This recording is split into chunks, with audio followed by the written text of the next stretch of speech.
Senhores e senhoras, solicitamos a todos que ocupem seus lugares, mantenham seus celulares no modo silencioso para que possamos dar continuidade aos trabalhos da manhã.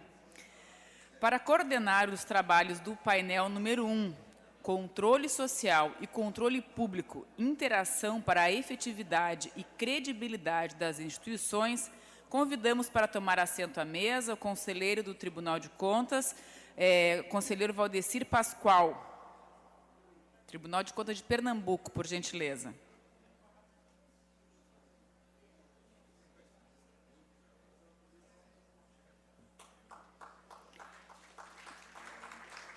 Convidamos também para tomar assento à mesa a conferencista do painel, doutora Maria Cruz Dias e Dias, professora doutora e servidora pública da província de Badajoz, na Espanha.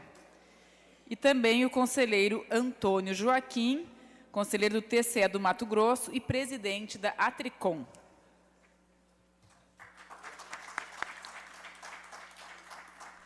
Um breve currículo do conselheiro Valdecir Fernandes Pascoal. Ele é conselheiro do Tribunal de Contas de Pernambuco, é também professor de Direito Financeiro da Escola de Contas Públicas e da Faculdade Boa Viagem.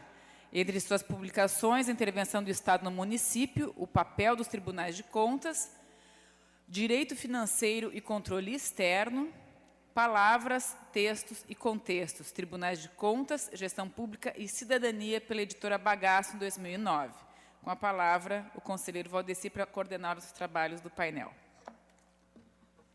Bom dia a todos. Eu saúdo inicialmente o conselheiro Antônio Joaquim, professora Maria Dias, presidente Salomão Ribas, conselheiro Thierry Montebello, Elvésio, professor Juarez, e em nome destes, todos os presentes neste grande seminário, numa data muito importante para o Tribunal de Contas de Santa Catarina, e eu diria também uma feliz oportunidade de poder participar desse seminário que traz um tema palpitante, um tema da ordem do dia, a questão da crise da democracia, da crise da representatividade e das oportunidades, dos desafios que trazem este contexto histórico aos órgãos de controle externo, às instituições de controle externo e, mais intimamente, aos nossos tribunais de contas.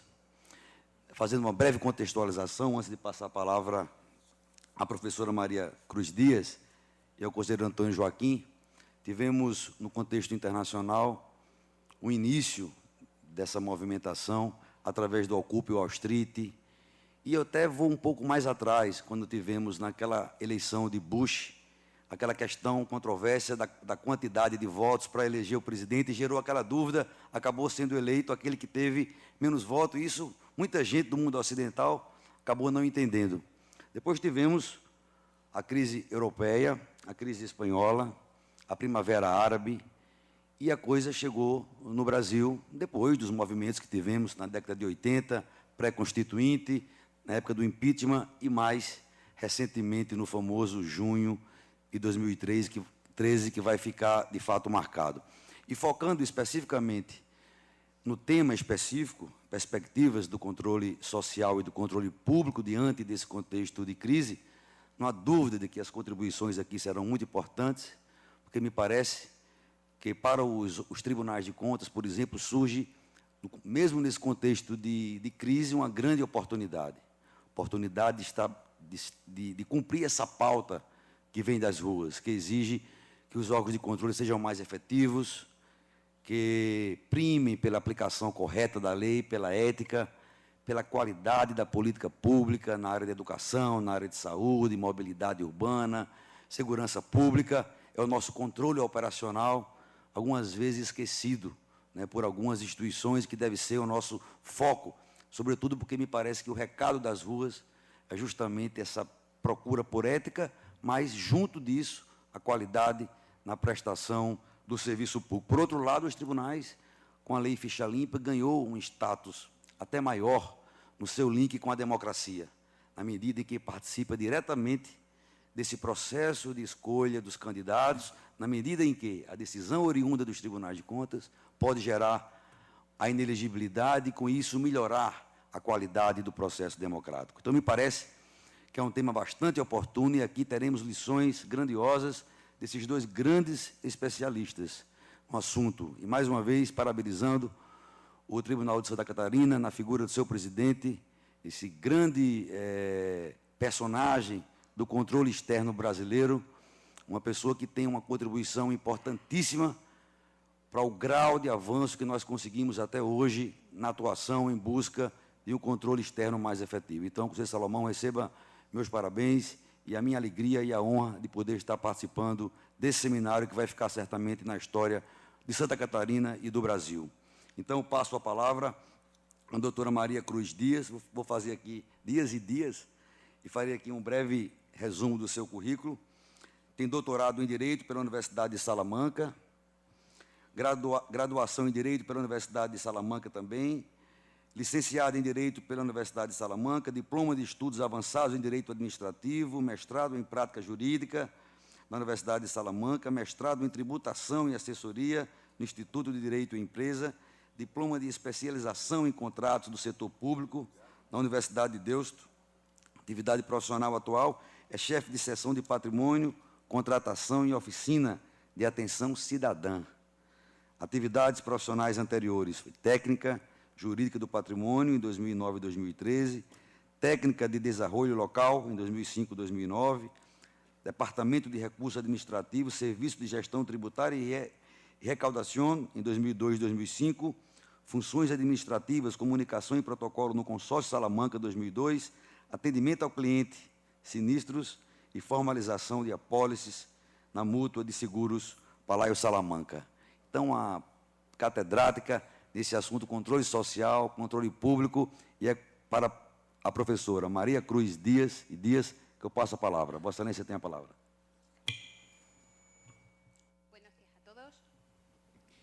Não posso começar minha intervenção sem agradecer Eu não posso começar a minha intervenção sem agradecer ao Tribunal de Contas de Santa Catarina e especialmente ao excelentíssimo senhor presidente desse tribunal pelo amável convite a compartilhar neste fórum tão inovador, tão interessante e, sobretudo, tão necessário nos tempos que nós vivemos.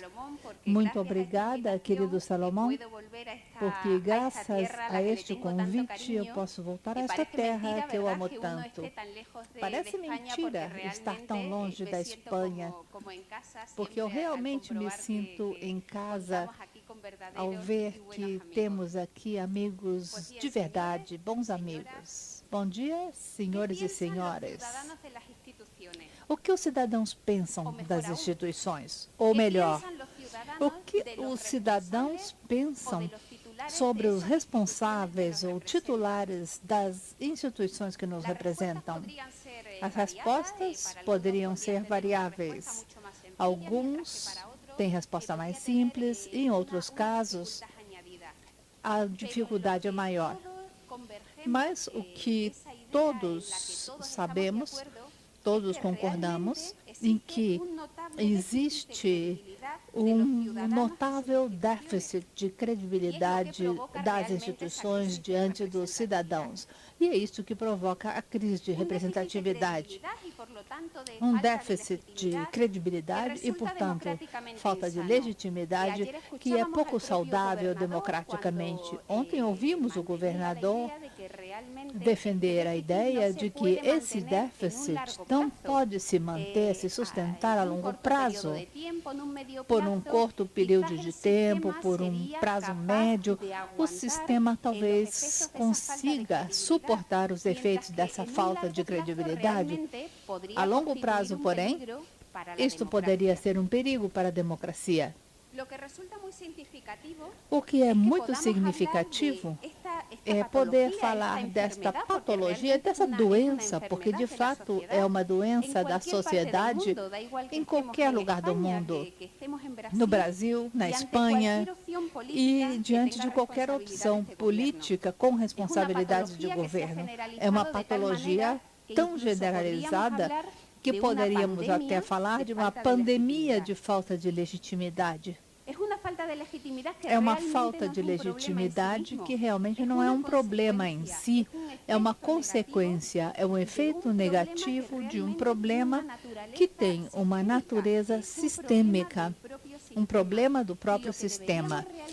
O que deveríamos nos perguntar é como o sistema está funcionando, como esses assuntos públicos estão sendo gerenciados. Pois bem, há várias causas comuns, causas que convergem, que poderiam ser classificadas em dois níveis. Um primeiro nível de causa, que os cidadãos percebem muito mais visíveis para eles, e é que o cidadão vê numerosos casos de corrupção, de más práticas, e, no entanto, há um segundo nível que, como não é tão visível, no entanto, possibilitou essa causa, possibilitou esses efeitos, é algo que diz respeito ao abandono dos controles clássicos do direito público. Devemos contextualizar essa questão. Devemos dizer que podemos falar dessa crise em qualquer lugar do mundo, mas, de fato, temos que levar em conta a diversidade de circunstâncias sociais, econômicas, sociológicas de cada um dos países. Mas, mesmo levando em conta todas essas circunstâncias, podemos identificar uma série de fatores comuns que, juntos, vão criar essa falta de legitimidade, esse descrédito social. Tudo aquilo que leva os cidadãos a se desapegarem das instituições sobre as quais se baseia o sistema democrático. Entre esse primeiro nível de causas a que acabo de me referir, que são as mais visíveis, mais próximas do cidadão, nós podemos ver que elas são de diversos tipos, são muito conhecidas. Infelizmente, os casos de corrupção são cada dia mais numerosos. Levantamos de manhã e até a hora de dormir, houve continuamente esses casos de más práticas, de má gestão, casos de corrupção, que faz com que nós os consideremos como parte da vida. Nós acabamos acreditando que eles fazem parte do próprio sistema. Esses casos de corrupção se acrescentam à má gestão. Má gestão no sentido de recursos gastos sem rendimento apreciável, visível. Em outras palavras, o gasto público é de má qualidade. As licitações de que falamos hoje de manhã, temos que nos perguntar se realmente elas são tão necessárias como nós imaginamos. Eu posso me referir, por exemplo, a uma localidade espanhola com 30 mil habitantes. 5 anos atrás, comprou um dispositivo por 3 milhões de euros. Uma população de 30 mil habitantes. 5 anos depois, a administração não sabe o que fazer com esse armazém, com esse depósito. Está fechado, não sabemos o que fazer. E os inúmeros projetos financiados pela União Europeia, em que a administração se preocupa mais em justificar os gastos formalmente do que na sua eficácia. No lugar onde eu moro, tem 1 milhão de habitantes, recebeu de 1998 até 2013 quase 11 bilhões de euros em ajuda da União Europeia. 11 bilhões de euros. E, apesar disso, nós continuamos fazendo parte das regiões mais pobres. Realmente é digno de estudo, de admiração. 11 bilhões de euros para uma região de 1 milhão de habitantes e ainda somos pobres, não somos autossuficientes.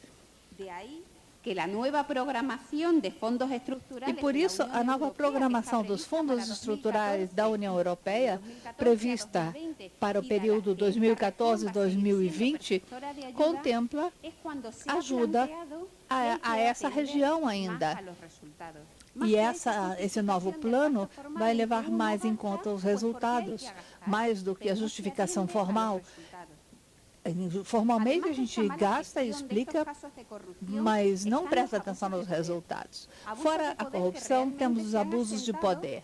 Eles se basearam em privilégios ou em benefícios que não contribuíram em nada para o desempenho das funções públicas e que, no entanto, diante do cidadão, não apenas supõe uma ofensa comparativa, como também é inadmissível, porque é o próprio cidadão, ou somos nós os cidadãos, porque não podemos esquecer que nós somos cidadãos, somos nós que custeamos esses privilégios, essas atuações de tipo arbitrário.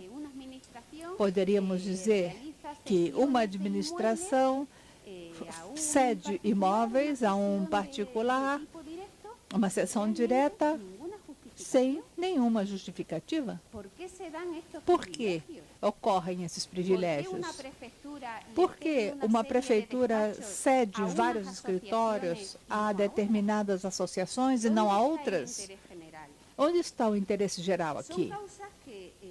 São causas que, com todos esses fatos que nós vamos sabendo pela imprensa ou porque houve uma atuação da justiça, tudo isso alimenta as raízes da desconfiança e a falta de legitimidade. No entanto, também temos esse segundo nível de causas que eu mencionei no início. Elas são menos evidentes para o cidadão, mas são perfeitamente identificáveis. Eu me refiro a essa tendência a arquivar o direito público, arquivar ou qualquer outro sinônimo que vocês possam imaginar. Eludir, esquecer, ou inclusive enterrar o direito público, que é o que realmente acontece em muitas ocasiões. O direito público que não podemos esquecer, embora em fóruns como este possa parecer repetitivo, ele é o elemento fundamental para a defesa dos interesses gerais. E esse direito público, essa ferramenta para a defesa do direito geral, se baseia no controle e na defesa da responsabilidade. Esta fuga do direito público ocorreu de diferentes maneiras. E, inclusive, de um ponto de vista que pode nos interessar, uma das modalidades que mais causaram prejuízos, sobretudo a esta parte dos cidadãos, foi deslocar o centro de gravidade da gestão pública para as técnicas e formas do setor privado. Em determinados âmbitos e momentos, o peso do direito público e sua grande significância na defesa do interesse geral foi substituído pelas regras ou metodologias próprias do setor privado. Essa cessão direta que eu mencionei há pouco acontece, talvez não muitas vezes, mas com alguma frequência. Uma prefeitura ou uma administração pretende ceder diretamente um imóvel a um particular, a uma empresa, que pode ser interessante. E embora esse procedimento seja perfeitamente estabelecido, inclusive na lei patrimonial, no regulamento de bens, na lei de patrimônio, não interessa, porque se usarmos esse procedimento, talvez nunca cheguemos ao fim. E então o que faz essa administração? Assina um contrato administrativo no escritório do prefeito e, de um dia para o outro, acontece a cessão, sem mais nem menos. Essa fuga do direito administrativo, do direito público, é algo que temos que tratar de evitar. Não é uma substituição meramente técnica ou operacional, Existe uma filosofia para identificar o público com o privado. Falam da área privada como panaceia, como a chave para o sucesso. E essa afirmação, bom, a realidade nos mostra que pode ter alguma parte benéfica, mas é claro que nos mostra também que há outro lado que é de fracasso, de perda. Essa operação não teve só efeito interno ou doméstico nacional, criou-se uma consciência coletiva até os mais altos níveis, consciência em relação a essa ilusão de sucesso de todas as formas de gestão privada. Ela é apenas uma das faces da moeda.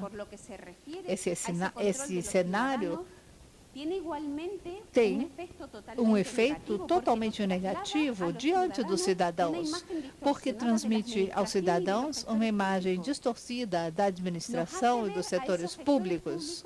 Faz com que esses gestores públicos sejam vistos com uma realidade absolutamente distante, salvo em período eleitoral, é claro, e aí a situação muda da noite para o dia.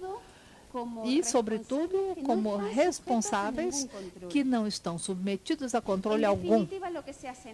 Afinal, o que se aceitou foi a ideia de que o dinheiro público, que é recurso essencial para a administração pública, pode ser tratado como se fosse privado. Sintetizando o que eu acabo de dizer, afirmo, esse processo, essa crise de representatividade pode ser vista com duas fases. É o primeiro lugar em que ocorre essa fuga do direito público e uma segunda fase, que é o resultado do anterior. Ausência, fraqueza dos mecanismos de controle e responsabilidade que foram surgindo, em vários casos, como feitos de más práticas e corrupção. E foi isso que alimentou essa ideia de desconfiança, a falta de credibilidade das instituições e, portanto, de sua deslegitimação. Nesse sentido, também precisamos dizer que se criou um clima generalizado e agora todos os cidadãos têm a ideia de que o político é corrupto, de que todos, absolutamente todos, têm cartões de crédito, todos eles desbaratam o dinheiro público e ninguém trabalha pelo interesse geral. E qual é a relação político-institucional nesse contexto? É claro, há um sentido único, ou seja, recuperar esse peso do direito público e situar esse centro de gravidade no que realmente importa, que é a defesa do interesse geral. Não precisamos ir muito longe para procurar os efeitos legislativos. Aqui no Brasil, referir-se à sua muito acertada e renomada Lei de Probidade Administrativa, que estabelece a responsabilização das pessoas por ato que possa lesar a administração pública nacional ou estrangeira. É relativamente fácil mudar essa metodologia.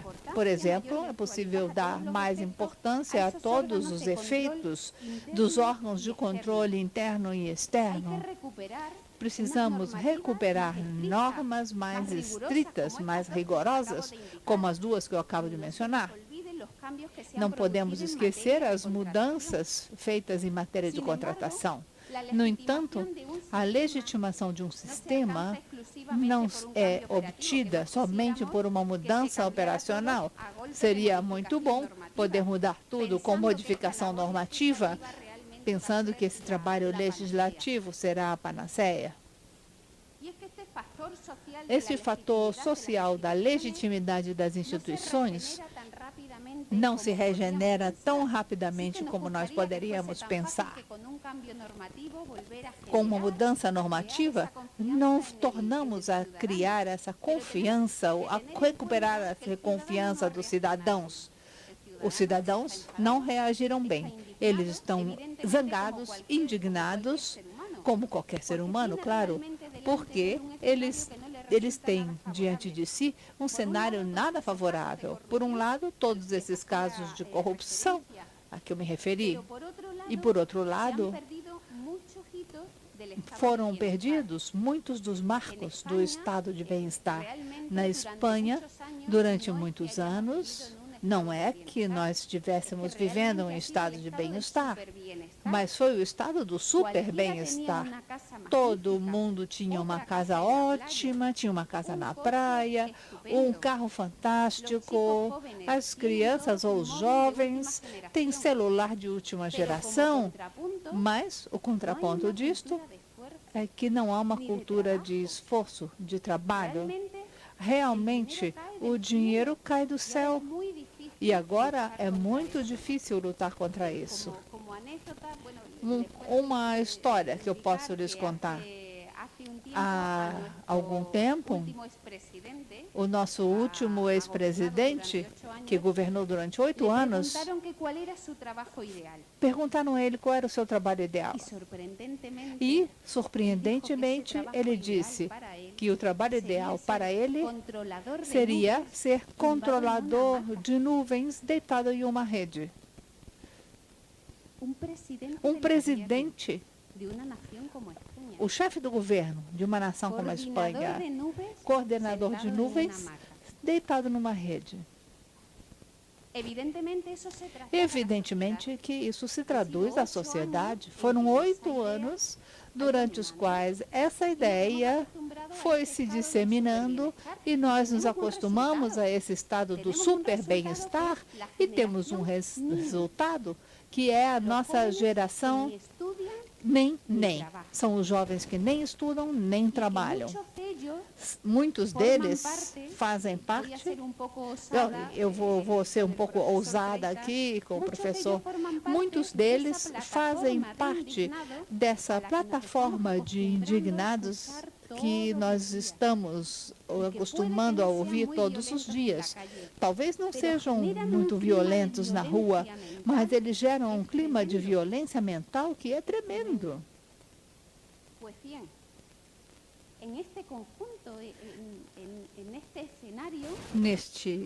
Diante desse panorama, nesse contexto, perdeu-se muito dinheiro, todo mundo recebia subvenção, ajuda, bolsa. Ninguém pensa na necessidade. Se uma mulher engravida, recebe um cheque de 2.500 euros. Mesmo com renda alta ou renda baixa, todo mundo recebe. As crianças no colégio têm almoço e café da manhã de graça, igual para todos. E agora, temos a necessidade de devolver essa quantidade de dinheiro, porque agora, mais que nunca, existe a necessidade de manter serviços básicos para todas as pessoas, sobretudo para aquelas 6 milhões de pessoas desempregadas do nosso país. E esse reembolso do dinheiro tem que ser feito através da principal fórmula, que é a fiscalidade. Aqui fecha o círculo fechado, com um cidadão lá dentro, um cidadão indignado. Um cidadão que agora está lembrando que existe democracia. Agora realmente entende o sentido da democracia. Ele descobriu. Agora interessa a ele descobrir. E realmente, além de descobrir essa democracia, aparece a necessidade de transparência, de controle, em que se baseia o modelo. Mas ele descobre também outros elementos do sistema democrático que são básicos e com os quais ele parece não concordar porque acha que são arbitrários e abusivos. É o império da lei. As titularidades ativas que supraordenam a administração justamente para defender esse interesse geral. Mas a realidade mostra que o uso dessa titularidade, uso, abuso e abandono, quando cada um achou interessante, teve péssimos resultados. E eles não creem que seja eficaz tornar a utilizá-lo. Como ganhamos, então, outra vez, a confiança para essas instituições? Uma primeira ideia, que já foi exposta, é recuperar o valor desse direito público.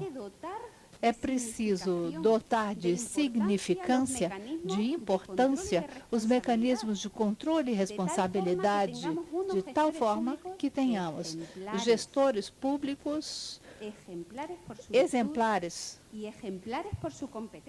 por sua virtude, por sua competência, porque realmente essa exemplaridade é o primeiro passo para que seja gerada socialmente essa confiança, essa necessidade de legitimidade, porque as condutas exemplares são próximas. O cidadão avalia, agradece. Pensem no chamado efeito Francisco, nosso novo Papa. Há 8 meses que ele chegou ao Vaticano e ele não fez nenhuma mudança realmente substancial, mas ele pregou como um exemplo e fez uma revolução no mundo. Todos os dias ouvimos notícias da proximidade do Santo Padre. E isso deve ser extrapolado a todos os setores da sociedade. Nenhum governo pode ser considerado como legítimo se os seus cidadãos não confiarem nas suas instituições. Mas, é claro, o problema não estará resolvido se não trabalharmos com a sociedade, porque a sociedade é essa base sobre a qual é construído o sistema. Os políticos, as autoridades administrativas, todos vêm dessa sociedade. Aquele que hoje está indignado, amanhã pode ser um grande político. Estamos realmente no século da participação cidadã, no século de todas essas mãos que estão no cartaz do simpósio e que realmente levantam a voz, e é preciso ouvi-la, porque em muitos casos elas têm necessidade disso. Agora, elas precisam ser educadas. Essa força tem que ser canalizada. Não devemos duvidar de que a capacidade de informação e controle é intrínseca ao próprio sistema democrático. Vou terminar porque temos pouco tempo. Como cidadãos, não deveríamos esquecer uma série de postulados.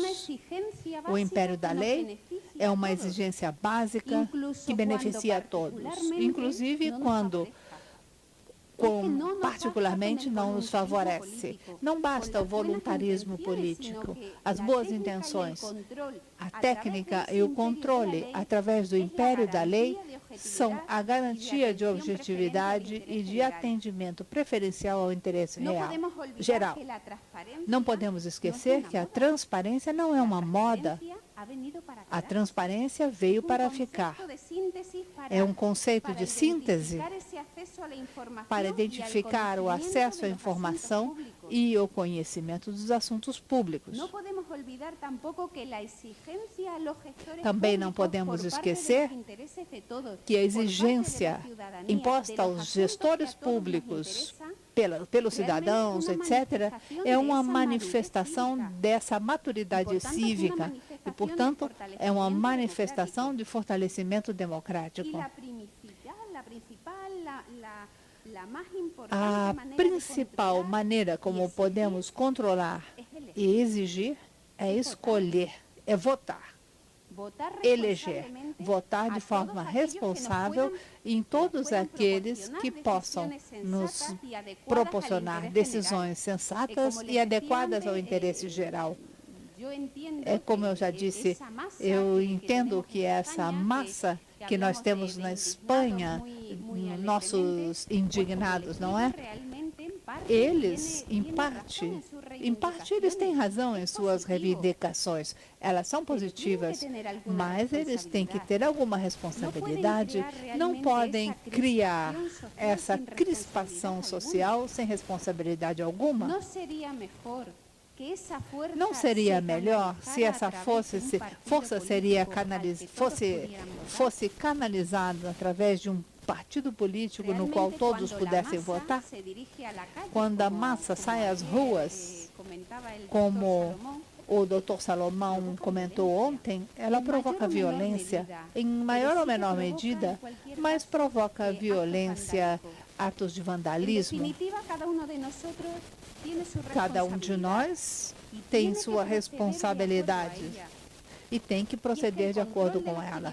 O controle da atividade pública não pode ser uma mera função administrativa. Não se trata apenas de uma técnica, mesmo se a técnica, essa função administrativa, sendo extremamente importante, mas tem que contemplar e ser contemplado do ponto de vista social.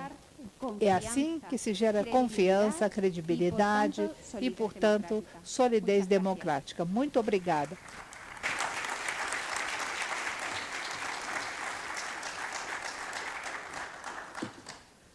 Parabenizando a doutora Maria Cruz Dias pela brilhante explanação e, diante do adiantado da hora, de imediato já passa a palavra para a palestra do conselheiro Antônio Joaquim Moraes Rodrigues Neto. Dispensaria também apresentações, mas cumpro o meu protocolo. Graduado em Administração de Empresas, formado pela Universidade Federal de Mato Grosso, em 85, acadêmico de Direito pela Universidade de Cuiabá, pós-graduado em Direito do Estado e Administração Pública pela Fundação Getúlio Vargas, FGV, presidente da Tricom, nesse biênio 2012-2013, corregedor-geral da 51ª Mesa Diretora, no biênio 2012-2013, atividades profissionais anteriores, deputado estadual de Mato Grosso, em 86 a 94, deputado federal, em 95 a 2000, secretário de Estado de Infraestrutura, em 96, de Educação, em 99, corregedor-geral, no biênio 2002-2004, presidente da 49ª Mesa Diretora, no biênio 2008-2009, vice-presidente da 50ª Mesa Diretora, no biênio 2010-2011, vice-presidente da Tricom no biênio 2010-2011, na gestão do conselheiro Salomão Ribas. O conselheiro Antônio Joaquim é também uma dessas figuras responsáveis diretamente pelo avanço, o aperfeiçoamento dos órgãos de controle externo brasileiro. E terá muito a nos dizer dessa rica experiência que ele tem com essa aula que ele nos brindará agora. Ele tem a palavra. Obrigado, presidente Valdeci. Prazer estar dividindo a mesa com a professora Maria Cruz Dias. Agradeço ao presidente Salomão Ribas pelo convite e cumprimento mais uma vez pela iniciativa, que acho que todos os tribunais do Brasil vão segui-lo no debate desse tema. Quero agradecer a presença aqui no plenário do Dr. Juarez Freitas, que fiz um pedido especial para que acompanhasse a minha palestra, até para poder depois contribuir comigo no seu aperfeiçoamento, porque acho que o que vou falar tem muito a ver com o que ele falou aqui.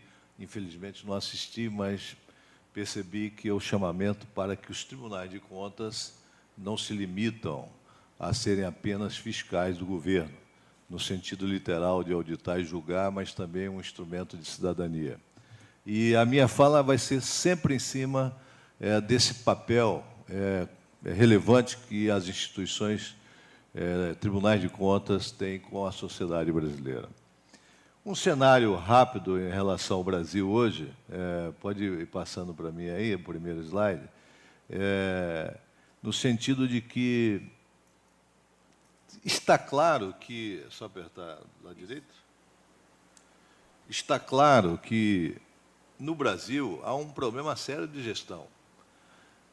Seríssimo. Está muito claramente definido que, em muitas situações, o problema não é a questão do volume de recursos. O problema é de gestão, é a qualidade do gasto público. Na saúde, educação, são limites constitucionais que estão sendo cumpridos, mas a qualidade é que é problema sério além da corrupção, evidentemente.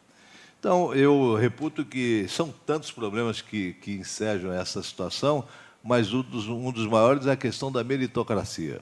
Infelizmente, no Brasil, ainda há no poder público uma cultura de apadrinhamento político, de partidarização da gestão pública, e que coloca pessoas sem vocação nos lugares errados, e isso acentua muito o cenário ruim da gestão pública brasileira. Essa questão da falta de representatividade graduou-se, acentuou-se nos últimos anos. Eu fui deputado federal, como foi dito aqui, e isso em 95, 99, depois em 98, 99 eu renunciei para ir para o Tribunal de Contas, e naquela época se usava o bottom com o maior orgulho lá em Brasília. Hoje, os deputados, os congressistas brasileiros não usam o bottom na cidade, aquele bottom que identifica a condição de deputado e de senador. Tem medo de represálias na cidade, na rua da cidade. Por quê? Porque há realmente uma distância muito grande entre as autoridades, os deputados, os congressistas e o eleitor, o cidadão comum. Esse distanciamento, eu disse aqui na pergunta que fiz ao Pondé, advém da inércia, da falta de respeito dos representantes com os representados. Um deputado do Rio Grande do Sul disse: as favas à opinião pública. Eu ganho a eleição independente, meu eleitor não lê jornal, não acompanha meus trabalhos. Então, esse distanciamento é realmente um problema sério. O serviço que chega na ponta é ruim. A saúde é um caos.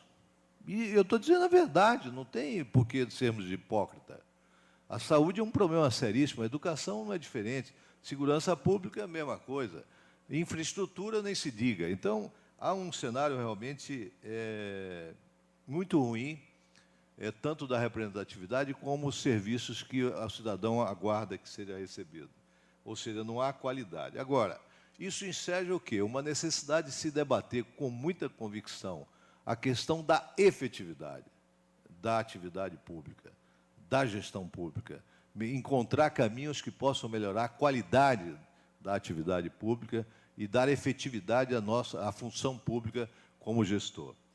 Quem vai fazer isso?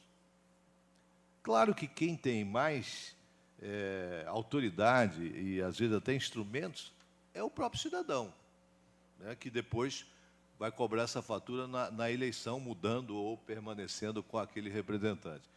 Mas eu digo que nós temos, além do cidadão, uma instituição, que eu sempre costumo dizer, que são os Tribunais de Contas do Brasil, que podem e devem fazer isso.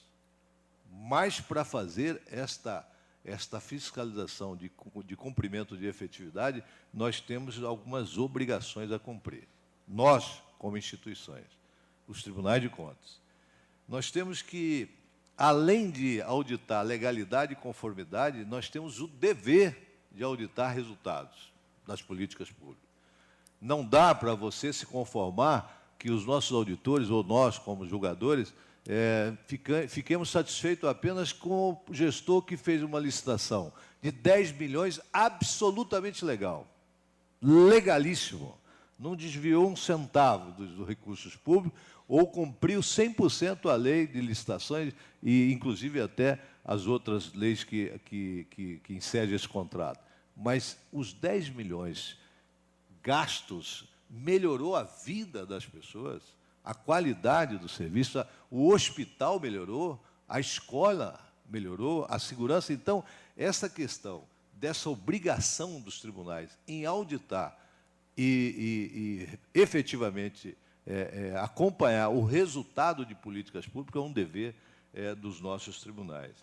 Controle de prazos. É muito constrangimento para um controlador, para uma instituição de fiscalização, julgar um processo de 5 anos, de 10 anos. É uma coisa absolutamente inútil, absolutamente inútil.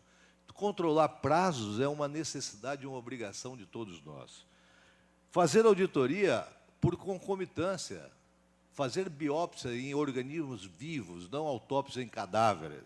Uma biópsia num edital de licitação através de medidas cautelares, corrigir esse edital de licitação, corrigir eventuais atos de gestão, porque uma coisa que também tem que deixar claro, os tribunais de contas não têm autoridade de escolher políticas públicas.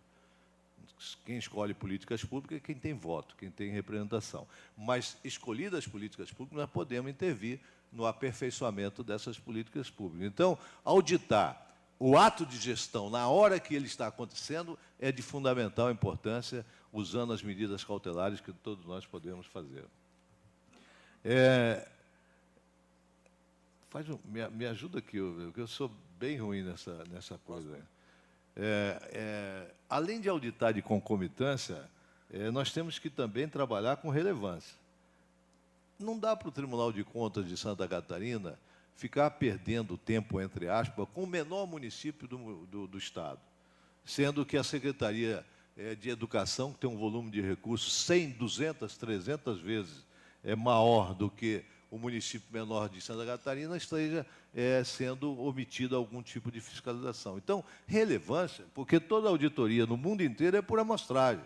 Então, você tem que ter o caminho da relevância e usar a inteligência, os sistemas de inteligência para poder auditar. Cruzamento de informações, isso nós estamos trabalhando, a Tricom está junto com o TCU, a ABIN e outras instituições trabalhando para implementar nos tribunais de contas o sistema de inteligência de auditorias públicas.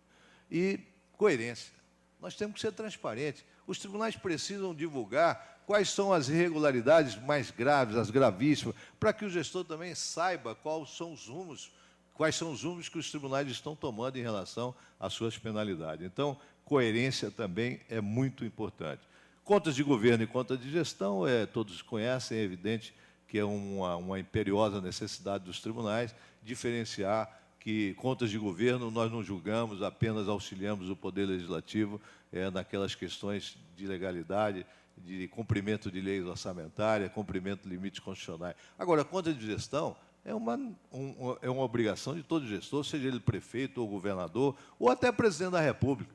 O governador e o presidente da República não têm conta de gestão porque eles não assinam cheque. Mas o prefeito que assina cheque, que gasta dinheiro, tem o dever de prestar conta. Isso é uma coisa básica.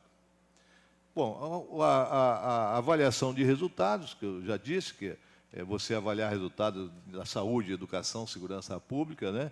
E a governança, em relação ao que eu disse no início. Governança significa qualidade de gestão. Então, esse é o papel imprescindível que os tribunais têm que exercer, além de cumprir o seu papel constitucional de auditar, fiscalizar e controlar através do julgamento. E essas coisas que eu estou me referindo está no mundo real nosso. Existem tribunais de contas que fazem, a maioria, uma grande parte que já fazem auditoria concomitante, avaliam resultados de políticas públicas, cumpre prazo. Esse é o caminho que estamos perseguindo, para que todos os tribunais cheguem nesse estágio. Agora, governança, nós fomos procurados pelo governo. Até que, enfim, o governo descobriu que os tribunais de contas podem ser esses instrumentos de dar executoriedade às políticas públicas. Eu dou 3 exemplos rápidos que estamos executando neste momento no Brasil. A Tricom, junto com os tribunais de contas, coordenando os tribunais de contas do Brasil, estamos numa parceria com o SEBRAE para dar executoriedade, como disse ontem, à lei da micro e pequena empresa. Uma lei fantástica, que privilegia o micro e pequeno empresário, no sentido das compras governamentais, até R$80 mil, e que não tem executoriedade em nem 20% dos municípios brasileiros. E, a partir do momento que os tribunais, numa parceria junto com o SEBRAE, estão trabalhando, estão dando executoriedade a essa lei. Os números já mostram a diferença entre quando nós começamos, a março desse ano, agora em outubro desse ano, já há uma diferença muito grande na execução da lei, que é importante, porque o que adianta uma lei que tem 7 anos e que não tem executoriedade? A ideia é fantástica, os resultados são fantásticos, mas as coisas não acontecem. Por quê? Porque o gestor acha que tem que cumprir a lei tradicional de licitações, tem medo de cumprir as diferenças que a lei da micro e pequena empresa estabelece nos privilégios do micro e pequeno empresário, por desconhecimento e ignorância. E os tribunais estão educando, capacitando esses gestores para que eles possam cumpri-la. Outro exemplo, a previdência própria nos municípios brasileiros são responsáveis pelo futuro de mais de 10 milhões de funcionários públicos. é um caos a gestão da Previdência própria no Brasil. Um caos. Uma coisa, é uma lambança, é uma coisa absolutamente injusta com o futuro desses servidores. E o que fez o Ministério da Previdência? Nos procurou, para que nós juntos possamos capacitar esses gestores para alcançar uma qualidade de gestão da Previdência adequada para evitar o prejuízo desses futuros servidores no seu futuro. E, por último, um exemplo prático que está ocorrendo, que é em relação à implantação da nova contabilidade pública, que é de interesse da cidadania brasileira, uma contabilidade moderna, internacional, com os mesmos parâmetros dos países do mundo inteiro, dá mais transparência, é mais inteligível para a população, mas que não está sendo implementada adequadamente, porque não há uma parceria, não há como isso acontecer no Brasil sem uma participação efetiva de uma instituição como os Tribunais de Contas participando. Por isso, o STN foi nos procurar para que fizéssemos essa parceria. Então, esses são deveres que nós temos que cumprir como instituição. E, por último, agora, nesse momento, nós terminamos uma autoavaliação. Vejam os senhores, uma autoavaliação espontânea em 28 tribunais de contas do Brasil. Espontaneamente, os seus presidentes assinaram um termo de aceitação de auditores nossos, internos, que é a medição por pares, que se diz, e conselheiros, fossem nos tribunais e, depois de elaborar 20 itens, como esse, controle de prazo, funcionamento de ouvidorias, auditorias concomitantes, avaliação de políticas públicas, aceitaram ser recebidos esses auditores e avaliaram, através desses 20 itens, 133 perguntas, enfim, houve uma avaliação do Tribunal de Contas XYZ, 28 tribunais. Esse é um documento que está sendo finalizado, que será divulgado no nosso congresso agora em dezembro, aonde vai avaliar a situação sem personalizar nenhum desses 28 tribunais. Mas vamos fazer um diagnóstico. Se fosse na iniciativa privada, contratar uma empresa de consultoria para fazer isso, seria um absurdo de caro. Fizemos conosco mesmo, com os nossos conselheiros, com os nossos auditores, e vamos produzir um documento fantástico. Esse documento vai nos trilhar num caminho de elevar todos os tribunais a esse patamar dessas obrigações que estou me referindo. Então, são iniciativas assim fantásticas que estamos fazendo e, volto a dizer, espontaneamente. Espontaneamente. Nós não temos o nosso conselho. A Justiça Brasileira tem, o Ministério Público tem, o CNJ, o CNPP, e nós estamos lá brigando com o Congresso para aprovar o nosso conselho. Nós precisamos do conselho, nosso entendimento. O Conselho dos Tribunais de Contas, o fato de ter a atividade correcional, de punir um conselheiro ou outro por um desvio de conduta, é irrelevante isso. O Conselho nos daria a condição de Sistema Nacional de Controle Externo. Tudo isso que nós estamos falando, ao invés da Tricom sugerir e coordenar, ela poderia dar, o Conselho poderia dar a instrução, a resolução, com a autoridade estatal, porque é um órgão estatal que poderia determinar o cumprimento dessas metas num prazo razoável para que todos os tribunais cumprissem. Então, o Conselho seria fundamental, mas mesmo sem Conselho, 28 tribunais aceitaram se autoavaliarem para poder melhorar a sua qualidade. Bom, mas isso tudo significa também um cenário de oportunidades, como diz o Salomão aqui com esse debate. É uma oportunidade essa crise para os tribunais de contas. Eu não tenho dúvidas disso, por isso que acho, Salomão, que os outros tribunais do Brasil afora vão seguir esse caminho de fazer esse debate dessa forma. Oportunidades e desafio. Por quê? É a instituição responsável pelo controle da gestão dos recursos públicos em todos os níveis. Não há uma figura nesse país que possa gastar R$1 público que não tenha que prestar contas aos tribunais, que seja do governo federal, que seja do governo estadual, que seja do governo municipal, ou que seja associações, ONGs ou qualquer outras, que usem recursos públicos. Portanto, nós temos todas essas informações sobre a nossa custódia. Não há nenhuma dificuldade, ao contrário, nossa capilaridade, no Brasil inteiro, em todos os estados, em todos os municípios, nós estamos presentes para poder fazer essa participação com a gestão pública. Tem governabilidade. Por que tem governabilidade? Porque nós é que auditamos e que julgamos. Então, nós temos o poder estatal. Quando nós convocamos um seminário ou qualquer capacitação, o prefeito vai, o secretário vai, porque é uma convocação. Nós somos órgãos de estatal que temos autoridade sobre o gestor. Então, essa capilaridade nacional com a nossa autoridade de instituição nos permite ser essa instituição diferenciada. É o maior banco de informações públicas de gestão pública do Brasil. Não tem ninguém que passe perto de nós, até pela nossa função constitucional. E tem os melhores quadros técnicos do Brasil, eu não tenho dúvida de dizer isso. Não tenho dúvidas nenhuma. Os tribunais de contas do Brasil é o estuário dos melhores quadros técnicos de gestão pública do Brasil. Dou exemplo de Pernambuco.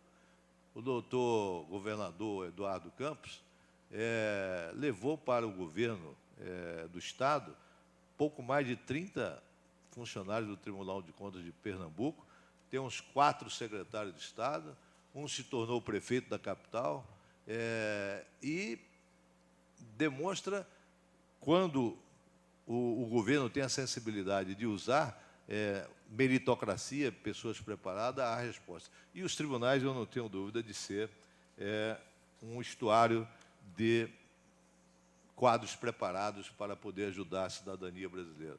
Com tudo isso, doutor Juarez Freitas, nós temos o dever de trazer o cidadão para a atividade do dia a dia da sua cidade e do seu estado e do seu país. Nós temos esse dever de sermos instrumento de cidadania, de sermos muito maiores do que apenas fiscal do governo. Nós temos que ser a instituição que vai trazer no laço o cidadão para o dia a dia, para os seus deveres de cidadão. E aí nós temos que tomar atitudes também, como instrumentos de estímulo ao controle social. Aí não dá para ficar no espontaneísmo.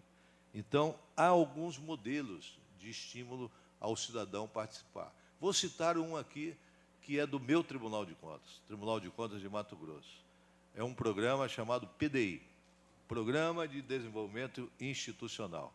Já levei esse programa para a Presidência da República. Entreguei ao secretário particular da presidente Dilma, Gilles Azevedo, toda a sua estrutura desse programa chamado PDI. O que significa esse PDI? Programa de Desenvolvimento Institucional. Estímulo ao controle social e à qualidade de gestão, nisso que nós estamos falando. Numa ponta, esse programa, isso está acontecendo, não é nenhum projeto de perspectiva, não, é de realidade. Numa ponta, o Tribunal de Contas contratou uma consultoria especializada em planejamento estratégico. Então, convocou os 20 maiores prefeitos do Estado, que representam 60% da receita do Estado, dos municípios. E sentou esses prefeitos e ensinou esses prefeitos, com o secretário, a planejar, a elaborar o planejamento estratégico de médio e longo prazo do seu município. Sentou-se com eles lá um determinado período e foi discutindo, ensinando eles a elaborarem o planejamento estratégico. Os 20 municípios concluíram os planejamentos estratégicos, mandaram para os tribunais, para o Tribunal do Estado, e está lá registrado o planejamento estratégico. Além disso, o que faz esse programa? Isso na outra ponta. Foi atrás dos membros da sociedade organizada, mais especificamente os conselheiros sociais, aqueles que fazem parte dos conselhos de educação, saúde, segurança pública, social, aqueles mundos de conselhos institucionais previstos em lei no município. Chamou esses conselheiros, colocou também no banco da sala de aula, fez um convênio com a universidade e está ensinando esses conselheiros, ensinando pedagogicamente o que são as leis orçamentárias, como que elas são elaboradas, quais são os seus direitos, quais são os seus deveres, qual é a sua missão como conselheiro do Conselho Municipal de Educação, quais os seus deveres como conselheiro, no banco de sala de aula, estudando para ser cidadãos. Então, essas são coisas, são atitudes que vai, sem dúvidas nenhuma, criar mecanismo de consolidação do controle social. Além de outros componentes desse programa, que é o componente Geobras. O Geobras é um sistema de auditoria de obras públicas que muitos tribunais de contas do Brasil já adotaram, que eu tive a honra, como presidente do Tribunal de Mato Grosso, de implantar em Mato Grosso em 2008, que é um programa de auditoria de obras públicas, além de ter também uma forma de georreferenciamento através de fotos por satélite, você poder auditar obras públicas e fiscalizar via satélite. Mas o que é mais importante nesse programa, que está dentro do PDI, é o módulo cidadão. O sujeito tem um sistema em qualquer município do Estado, em qualquer secretaria do Estado. Esse planejamento também se estendeu às secretarias de Estados também.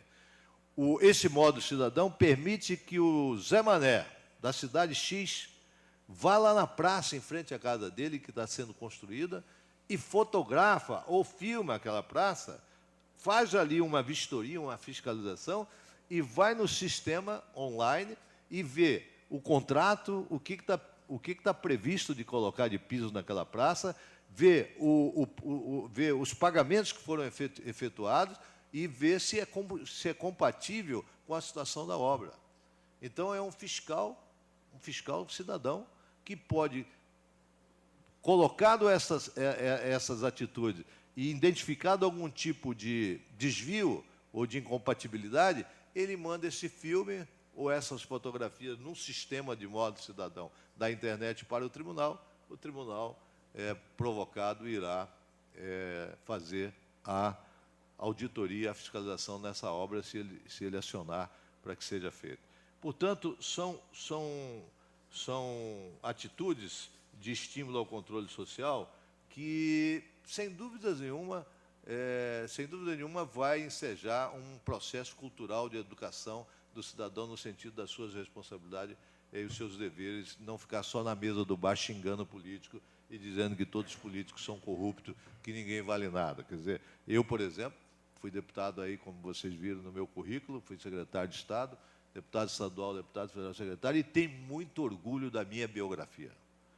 Eu só tenho hoje segurança de ser um bom conselheiro do Tribunal de Contas e de exercer um modesto trabalho como presidente da Tricom pela minha biografia, pelo que eu aprendi na minha atividade pública. Não há atividade mais nobre do que essa na humanidade. Agora, quem se desvia da nossa função principal de homem público, claro que é uma degeneração, mas temos que estimular todos que participem do dia a dia da sociedade. Como diz, acho que Aristóteles, o sujeito que cuida só das suas coisas é muito pequenininho, né? É um inútil, né? Como diz o conselheiro, o ministro Aires Brito. Portanto, eu acho, conselheiro, o doutor Juarez Freitas, que realmente, neste momento, as oportunidades que os tribunais de contas têm de serem uma instituição útil no sentido pragmático, né, para que a vida das pessoas melhore, para que o hospital melhore, para que a escola melhore, para que as estradas, a segurança melhore, a qualidade dos serviços públicos melhore, é uma oportunidade muito grande dos tribunais avançarem, cumprirem essas obrigações, estabelecerem esse nível de excelência, de auditoria, de trabalho, e certamente nós vamos mudar o Brasil. O Brasil será consolidado como uma nação de primeiro mundo, uma nação grandiosa, com grandes oportunidades aos nossos brasileiros, nossos irmãos brasileiros, se realmente nós conseguirmos melhorar a qualidade da gestão pública e trazer o cidadão para responder pelos seus deveres de cidadão. E eu acho que os tribunais têm esses deveres e têm esta grande oportunidade de se tornar uma instituição respeitada pela sociedade brasileira, que ninguém ousará, nenhum congressista ousará, pelo menos a falar em extinção de tribunal, propor algum tipo de atitude para diminuir a nossa capacidade de ajudar o cidadão brasileiro. Tenho convicção disso. Por isso, eu tenho certeza, doutor Juarez, que a sua fala foi muito em cima disso e nós somos parceiros para consolidar isso de forma efetiva. Muito obrigado. Boa tarde.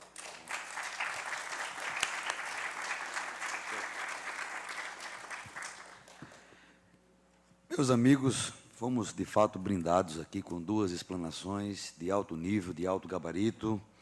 Doutora Maria Cruz Dias, trazendo reflexões sobre o grau de accountability, né?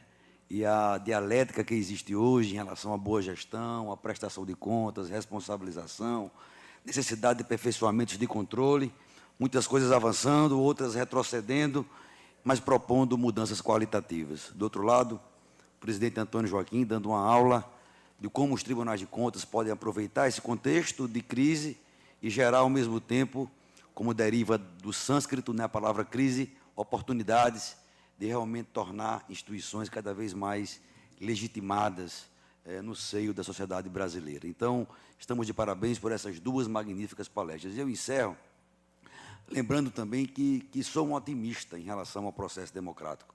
A democracia é um caminho, é um caminhar, não é um fim em si mesmo. E estaremos sempre caminhando e sempre aperfeiçoando. Existe um livro do Saramago, que nem é um dos mais badalados, mas foi lançado, só ao melhor juízo, logo depois do ensaio sobre a cegueira, que é o ensaio sobre a lucidez. Ele faz uma grande metáfora com a questão da democracia, dessa crise de representatividade, que é um certo dia, numa região lá de Portugal, uma eleição regional, e os escrutinadores chegam às zonas eleitorais, e os servidores vão chegando, 8 horas abrem a sessão, 9, 10, 11, meio-dia e nenhum eleitor vai aparecer. E ele chama a atenção justamente para isso, para essa crise, para que o mundo político, o mundo institucional, de fato, ouça as verdadeiras demandas, as prioridades da população. Mas eu sou mais otimista. Eu acho que esse processo dialético que vivemos hoje, ele vai gerar um salto qualitativo no futuro. E aí eu me valho, para encerrar, de uma frase do Alfred Emanuel Smith, do pensador, que ele diz o seguinte, uma coisa parecida com o que Churchill disse. Ele diz, todos os males da democracia se podem curar com mais democracia. Então, esse é o resultado. Então, muito obrigado a todos vocês e passo a palavra ao cerimonial. Muito obrigada, conselheiro. Gostaria que o senhor fizesse a entrega dos certificados e da nossa recordação aos painelistas, por gentileza.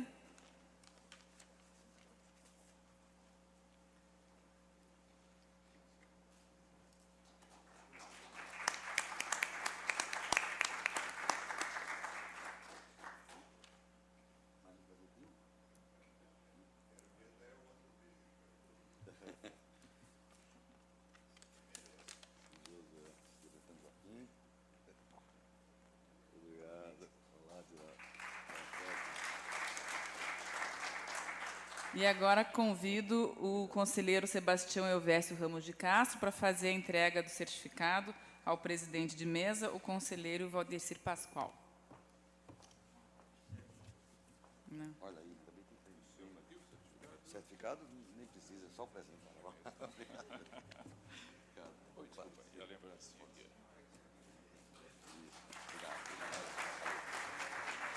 Vou solicitar que o conselheiro Adircélio de Moraes Ferreira Júnior, do Tribunal de Contas, por favor, faça a entrega do certificado ao presidente da mesa.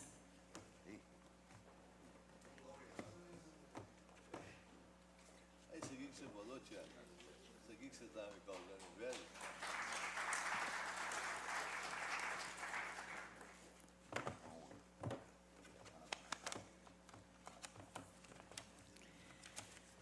Senhores e senhoras, teremos agora um intervalo para o almoço. Retornaremos aos nossos trabalhos com a conferência com o Dr. Nicolás Rodrigues Garcia, às 14 horas. Solicito que vocês devolvam na saída os receptores e headphones utilizados na tradução para que, na volta, possam pegá-los de novo. Ok? Muito obrigada, um bom almoço a todos e até às 14 horas.